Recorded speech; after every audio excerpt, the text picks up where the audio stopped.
T. We live. Auto Builders live on the scene. Waiting for my boy Stephen Ramsey to join the call. I'm gonna work on inviting him.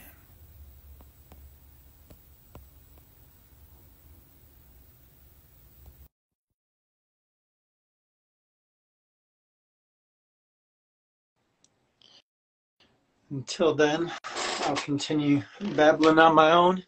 It's gotten easier and easier, just like everything in life. I try to remind myself, nothing's easier when you start, but after you've done it a couple of times, it seems like it gets easier and easier. So, yeah, while I'm waiting for him, I've actually recently been feeling a little bit down today. It's always a challenge to get prepared. I'm going on vacation, going to Aruba on Thursday, so I'm excited for that. But there's always just things that are popping up in the construction world and different projects, always. So it's always about, for me, regulating my emotions and understanding of what I'm in control. He's unable to join. I should be able to.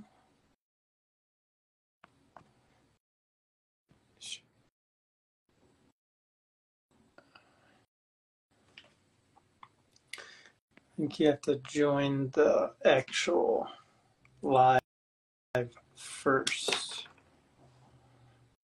Yeah, he's trying to join, so he'll figure it out. But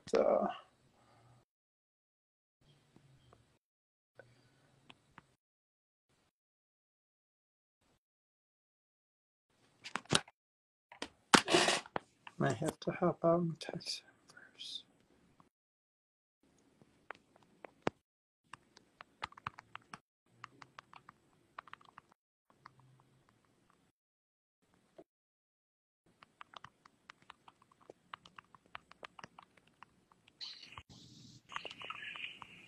Uh-oh, got a little glare here. Sorry about that. See if I can get it going. See if this helps. Okay, yeah. There we go. What's going on? I know about the glare. Yeah. What's You got going to get on, the man? angle right, got to get Yes, the hair sir. right, the lighting Yes, right. sir. Yeah. No, I Yes, feel sir. you. Dude, what's up, Steven? I don't know anything about you, and first time we're really connecting. Yeah. Actually, I love Instagram Live. I love just connecting in general because for me, it's like I've finally gotten used to just talking to people, letting things flow, Right. and being kind of as authentic and genuine as I can be. So I love asking random, spontaneous questions I'm and all kind of for it, getting to man. know you. Yeah. So So yeah, Stephen Ramsey. Been a real estate broker for about 4 years now. Just kind of hit the ground running. I work for a small boutique brokerage, Ramsey Realty Group. It's a family brokerage, consisting of three. It's me, my aunt, which is my managing broker, and my brother, my younger brother. He's actually a licensed realtor as well. So we started the company back in 2020. My aunt, she came, pretty much created the company with, just a boatload of knowledge since, she's been in the industry for about 20 years now. And she just kind of took us under her wing. And from there, we just kind of just kind of hit the ground running, man. Just really just been all over Chicago land area and just really just been trying to just develop relationships as we go. yeah, I've found that the currency of relationships is the highest value currency there really is in the world. For sure, man, definitely, and I mean, in this industry, and as as well as even for your business, I mean, our relationships go a long way, and that compounds to even more, and builds up our businesses as a whole. Yeah, if I rewinded your life to back to the beginning, where'd you grow up? Where you were born? Yeah. How's the beginning of life look like for you? Oh man, I was just a sports fanatic, man. Growing up on West Side Chicago, grew up starting early years West Side Chicago, and then eventually I moved to Oak Park and had the opportunity to grow up in the Oak Park community and just play basketball, man, all my life mainly. Just really was just all about just basketball hoops, man, and eventually it just developed to those basketball relationships eventually coming to, just other relationships growing up, playing for Oak Park River Forest for all 4 years. Um, just opened many doors, many opportunities, met a lot of different people, and just as diverse as Oak Park really was, it just really kind of readied me for the real world. Um, and then eventually moving, to just college and everything. And really, and actually back to as far as the high school, what really kind of got me a little grasp in the interest of real estate, because I didn't really have a real interest in real estate at all. I took a class, a Chicago history class, actually, a professor named Mr. Vance, and he was just, I kind of just grew a fascination with Chicago architecture, and it just really just kind of just grasped my attention. I didn't really know for what reason, but it just eventually I just kind of just grew just an interest in just like the Art Decos, the bungalows, the history of those, what those come from, the New Chicago School, type of, just architecture. So all those different things, gargoyles, all those things just really just kind of stood out to me. And that eventually kind of almost just began my little journey with real estate. And then eventually, moving forward out of high school, I eventually was playing basketball. I bounced around a bit, with athletes, it's kind of a little challenge for finding a home sometimes. And I bounced around from college to college. Eventually, I ended up at Concordia University back home in River Forest. So that's eventually where I got my college degree. Got my degree in business management, minor in marketing. And pretty much, from there, that's really kind of where my journey of real estate started. My aunt, she came, pitched the idea to me if she was thinking about pretty much, starting her real estate company. And she thought that I was a good fit to, be one of her first agents. And from there, that was really something that just, for me, it was just, I didn't have really an idea where I wanted to go or what I wanted to do. Basketball really was just my focus, honestly. Yeah, Just as a student athlete, that's just, really what we was just all about. The goal was obviously to play professional sports, but, obviously, to realistically have, real goals, you have to have some type of backup plans and those things. So it's just something that for me, it was just really a good opportunity that I was like, hey, why not? No, this is a good opportunity to start a business with family and to really, see and get to understand the real benefits of real estate. And from there, I'm here now 4 years later, and I'm, really just, trying to, to continue to just grow the business. that's awesome. What Yeah. you said you transitioned from the west side to Yeah. Oak Park River Yeah. Forest area. What age were you at when you made that move? So about, it was about middle school age, actually. So after I finished fifth grade, I went to Percy Julian Middle School, went there all 3 years, and then eventually to Oak Park. And that transition in itself was just, it was just a culture shock to me, really. It was just a major big, transition, because it was just something that, it was just a lot of different things that stood out to me that was a lot different than just coming from the west side of Chicago. Just the opportunities, the more independence that you were starting to have as just a young student, just even having my own locker, just having those type of things, it was just such a new experience for me, but it opened my eyes to more, and knowing that, hey, it's more out here, it's more that the world has to offer. And that just kind of, it was challenging at first, but eventually it was something that I adapted to and something that I fully embraced, because I knew that kind of just grew my hunger and knowing that I wanted more out of life. Was that something that your parents pushed on, or what prompted you guys to transition to the Yeah. suburbs? So really, it's funny because we used to go to this little pizza joint, Ridgeland and Madison in Oak Park, and we was coming from the city, and we used to always just kind of pass through the blocks and everything. And it was just Percy Julian was one of a newer construction building that I just didn't know exactly what it was at first, but I knew it was like some type of school. And just one day, I just, we was just passing by, and it was just like, I told my mom, I was just like, I think I want to go to that school. I want to, have an opportunity to go to a school campus like that, and just, to see what that's like.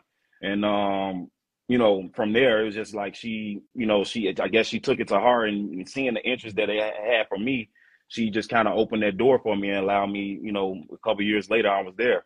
So it was just a good experience. And you essentially manifested your Yeah. schooling. Yeah, man. Yeah, yeah, yeah, Yeah, I think it's crazy too because like you talked about culture shock and stuff like yeah. that, and it's just I think it's so easy, especially like here in the United States, to see so many shiny objects and see what you don't have. Like me, I'm always trying to recognize what I do have, you know, Right, because right. I always remind myself this like quote of like, you know, like how do you get everything Yeah, you want? yeah. And how do you get everything you want is you want everything you already have. And if Right, you right. want everything you already have, or how do you want everything you already have is you become grateful for everything you Yeah. already have. And it's like my dad, he started a nonprofit in Kenya, Okay. 501c to put a well in Kenya outside of Kakamega or somewhere in that area. But it's like people don't even have running water, you know. Right. And I think it's just crazy to me sometimes, like how caught up I get, even in my own wants and needs and desires. I've tried to switch out the words want and need to like I'd enjoy, because it's like I Mm-hmm. don't really want or need anything else in my life. Like I'm happy doing what I'm Right. doing. I know that I'm, you know, making my decisions to help other people, and yeah, just like removing those kind of like external goals have been really life changing for me. So I was on your culture shock. Yeah. um you grew up on the west side. I'm sure you were a huge Bulls Oh, fan growing of up. course. uh when did you realize that you weren't going to be able to play basketball anymore? Because I mean, was it always uh, Let's see. You hear me? All right, I got you back. The sound sorry. kind of went out. Yeah, it's all good. Oh, Yeah. So yeah, yeah, pretty much, man. Really it was just more so I understood at an early age that, you know, my education and basketball was going hand in hand. mm, And I knew that, you know, for me, I knew that I have to want more and to just be willing to open myself to more because, you know, I just was just so caught up with just basketball, you know, it just obviously it was just a passion of mine, but that's just not life. You know, it's not only just sports. You know, it's more things outside of that that I had to wrap my head around. And just a experience that I had just in middle school, man. It was seventh grade. I didn't get the opportunity to try out because of my grades, man. mm, And that was something for me that really just opened my eyes to know that it was real disappointing and it hurt. And that was just one of those life lessons that in the beginning of my life that I'm like, I will never put myself in that position again, knowing that that was something that was in my control, that I have to take my education a lot more serious, knowing if I want to take, you know, basketball even to the next level, because, you know, being a student athlete, you know, just that word in itself, student becomes before athlete, you know, mm. so you have to really take care of your studies before you get to play and do what you want to do. And that was something that was, you know, always stuck in my head. My mom used to always drill it in my head, you know, take care of your business first, you know, take care of your business first, and then, you know, you can play later. And that was something that just with me, it was just a wake up call just at an early age that I said, you know, I will never put myself in that position again to feel that, you know, that I just because I didn't take my studies, you know, seriously, that I didn't have the opportunity to do what I love. Yeah, I think, yeah, I always think, right, Michael Jordan got cut in freshman year, I Yeah, think, of yeah, basketball. And I also remember, too, because I've read several books on him. I just finished his uh, autobiography, someone else wrote. yeah, And it talked about how he was, like, insistent in staying another year, too, at UNC just for his education, because his mom was super particular about yeah, making sure he got his education. So I completely understand. I know for me growing up, man, I never put enough emphasis on my education. And it's yeah, like now it's like one of my affirmations is like I love learning and right. growing. And it's hard in school because you're being essentially like forced to do something Mm, necessarily. mm, Where it's mm. like it's kind of interesting, like some of these like weird Montessori schools or wherever they are, but it's like they let the children kind of pick what they want to Right, learn. right, right. And I think it's an interesting opportunity to like not put as many boundaries on them, because I know like as soon as someone told me not to do something, I was doing it, Right. right? Like they're like, don't drink, don't smoke weed. I was Exactly. drinking, I was smoking weed. Like it was just like, Yeah, man. and so it's like when I think of like I want to be a father sometime soon. It's like I want to be the parent who's like, here's like, I want to put up the guardrails on the bowling alley. Like I don't want you to get a gutter ball, Right. but I want you to at least have some guidelines in your life.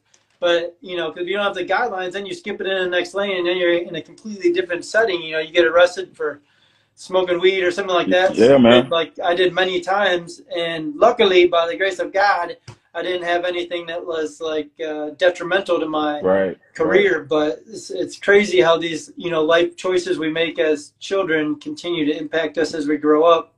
Yeah, man. It seems like your aunt and your mom have been two figures in your life that have had a huge impact on you. Is there Definitely. anyone else that comes to mind when you think of big impacts on your life Yeah, and kind of man. pivot points? Yeah.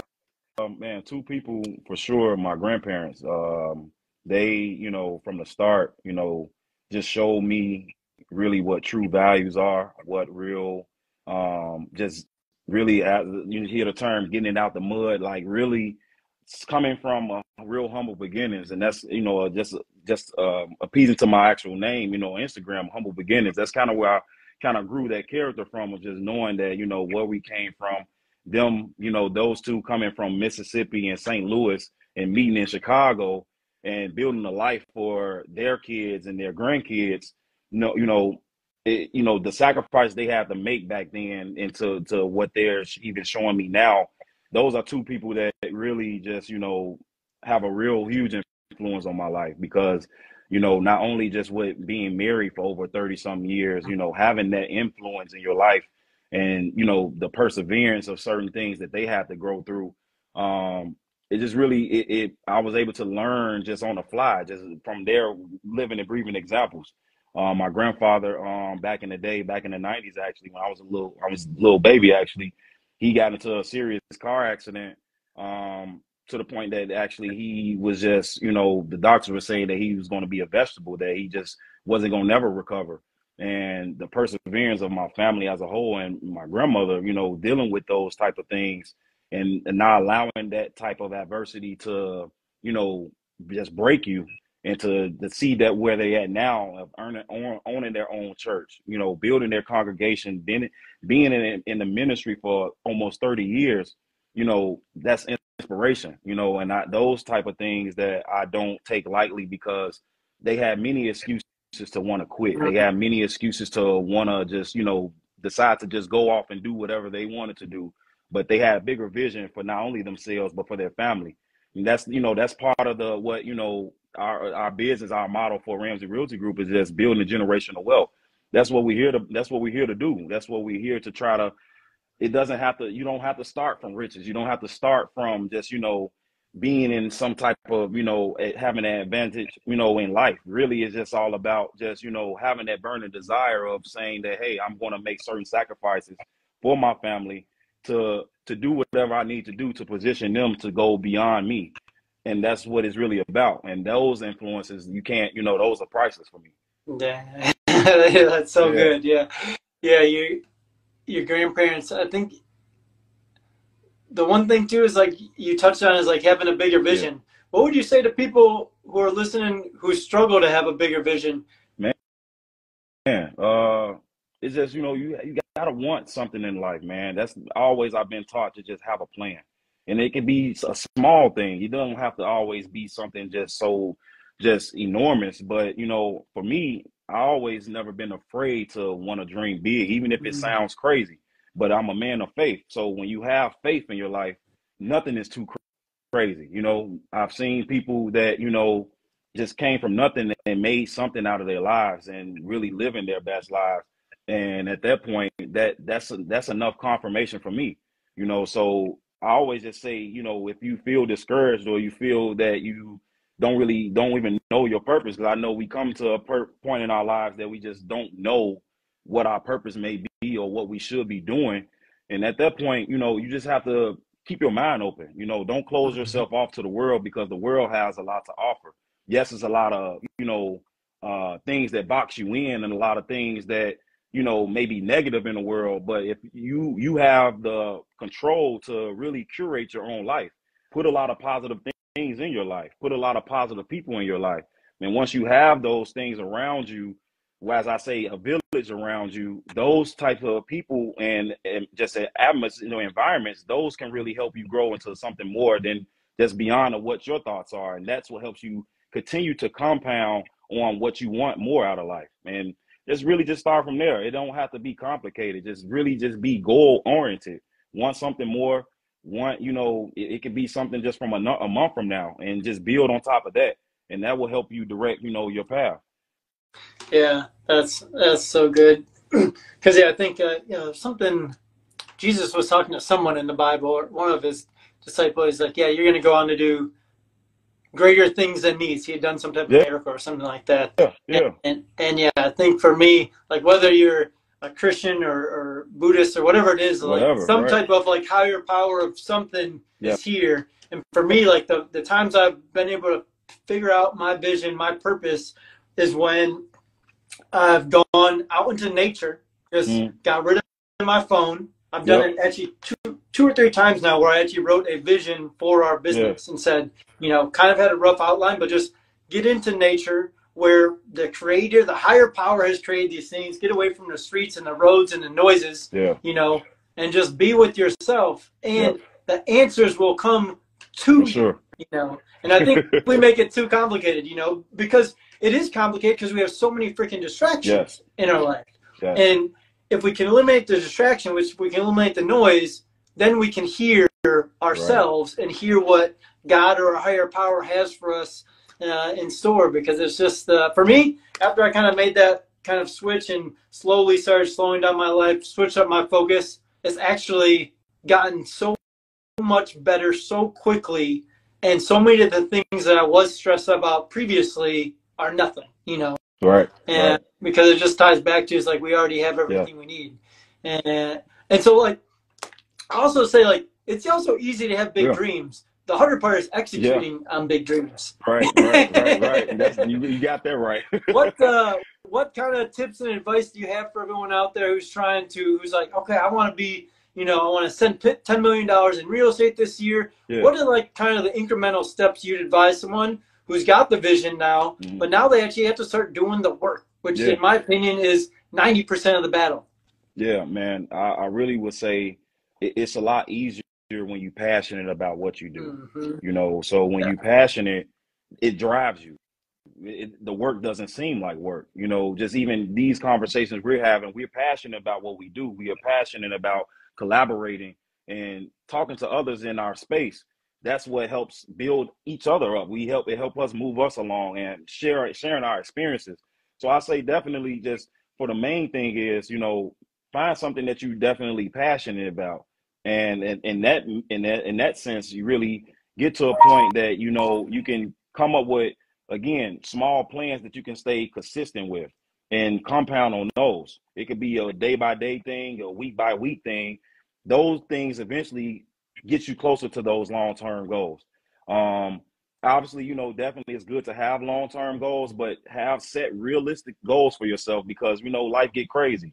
You may have kids, you may have a crazy work schedule, you may have a lot of different distractions in your life that can kind of detour you off what's your real goals. But really, at that point, just always just continue to just show up for whatever you're willing to do.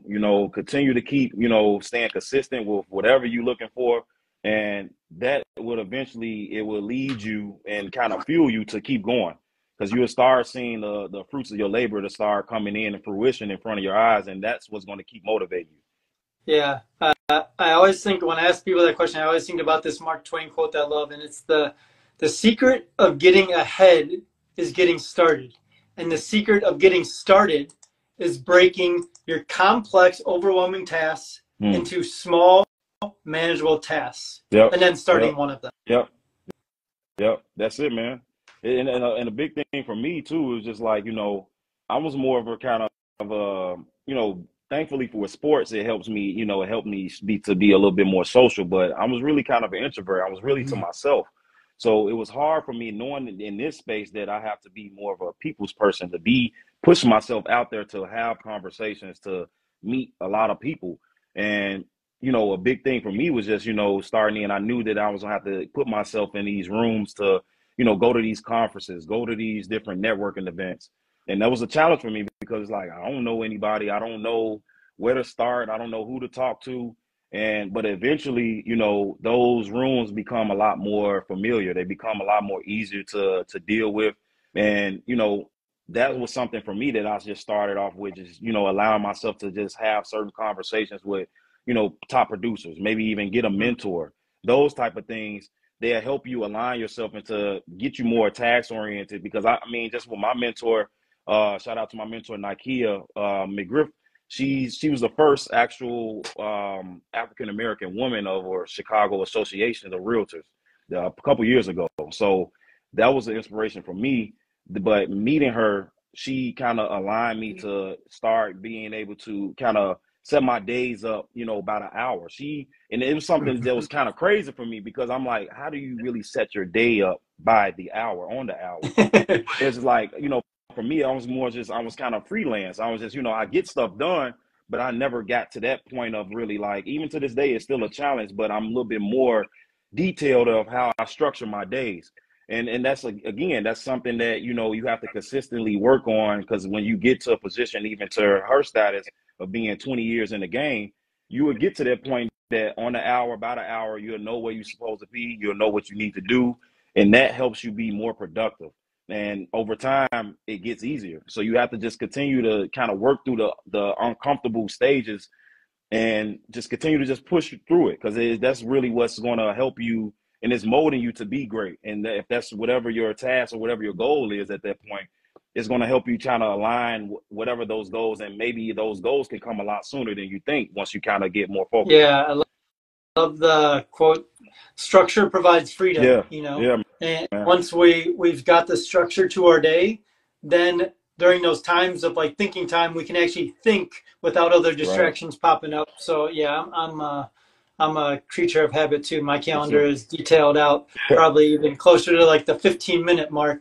But and it feels, for me, it was tough to start, but like once I started, man, it feels so good to not have to react to my day, because I've been proactive about scheduling it, knowing what I'm going to do, where I'm going to be, how long it's going to take to get somewhere. And in my opinion, like the people who are late places, they just don't have a good enough respect for time.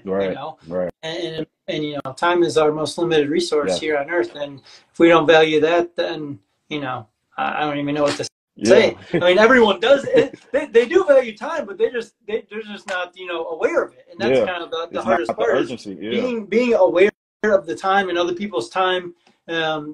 Speaking of that, our time is almost up. I could talk to you probably for another 2 hours, and because we're talking the same language, and it's like funny when you've never met someone and you can just keep talking because you're thinking the same way, right? And I can just feel it, even from our faith and everything like that. It's just a natural connection to connect. If people wanted to connect with you and get into the real estate game, like what's the best way? Is it through Instagram? Is it through your phone, email? What's the best way for people? Really the best is really through my Instagram, and you can be able to see all my direct numbers, emails, all those is all over my Instagram page. But definitely DM me, reach out to me. As you can see, humble_beginnings10. I'm fast responding. This is pretty much that's on my mind all day. I'm always willing to help, even if it's anything. It don't even have to be about sales. It could be just a question about what's the current state of the market, what type of market we in at the time, whatever the case may be. I'm an open book, man. And you can reach me on Instagram. That's the easiest way. But also on all of my other socials is at Stephen Ramsey. You can find me on Facebook, TikTok, all of those places. But no, I love your handle too, Humble Begins. So yeah, we're Quality Builders Inc. We're doing the renovations. And my friend, we're going to have to schedule another time, maybe in person, so that everyone else isn't listening. But yeah, I want to get together and connect again soon. Otherwise, we'll just talk in the near future. Talk to you soon. Appreciate the opportunity, man. Talk soon. All right, later, boss.